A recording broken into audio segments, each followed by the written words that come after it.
Hello everybody, it's Peter the Rock. It's Sunday the 30th of June, about 2:30. I'm at the edge of I like to call it nascent wood.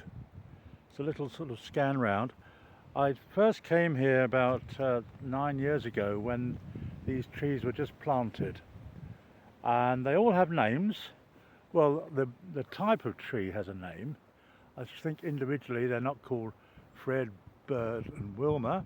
This is a chiseled Jersey cider apple, it says, and it's a great time of the year to come, end of June, because you can just see the buds of apples growing on the branches, which is rather nice.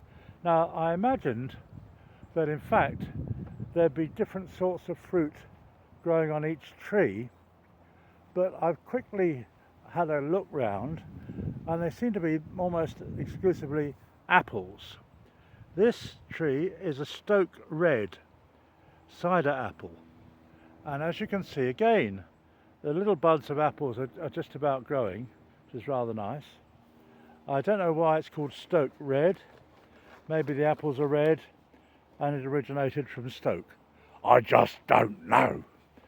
And I'll just have a look at one more tree and let's see what this type of tree is all about. This is called Morgan Sweet cider apple, M6. Now M6 I think refers to its position in the wood. The trees are widely spaced. It will eventually be a fruit orchard. Well, it is now really. I mean, the apple's growing, but I imagine that these trees aren't fully mature yet. Just to forward, there's one over here. I wonder what this is. There's no sign. That's a shame. And there are no apples growing on it. Oh, look, they are little buds. So those of you who are experts on apple trees will be writing in your thousands to tell me what it is, or possibly not. This is a very old bench which I'll sign off with, and it's so old that in fact that nobody died in order that it could be made. At least there's no plaque. As a by the way, sometimes I have little phrases like "by the way, you are here," that sort of thing. I just don't know.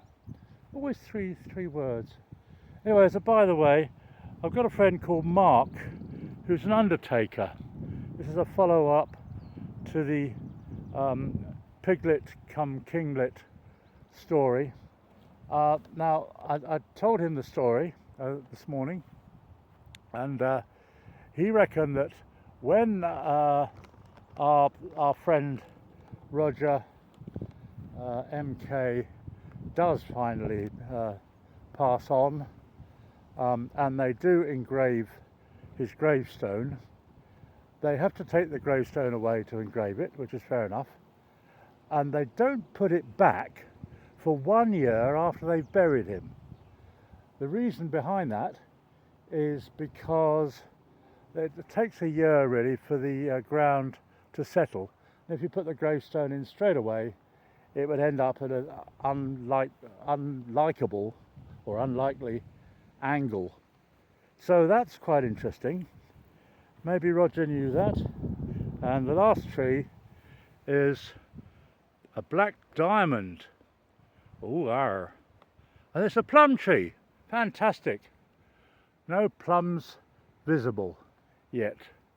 I'm glad it's a different fruit. I was beginning to get a bit apple concentrated. Most interestingly, just up here, there is another tree which is a God's Hill Blue, which is a damson tree. That's I-12. Again, no fruit growing yet, but there's a water trough here, as if for horses, or perhaps it's just to feed the buckets which will water the trees. Again, I don't know really. So here we are in Chorleywood House Estate, just north of Chorleywood Wood, and obviously it's a pretty deserted place this, but pleasant enough to come to and have a wander around. and see if you can see your favourite type of tree. If you have one, I don't. I like them all. It's Peter the Rock. It's Sunday, the 30th of June. Like and subscribe. Cheers.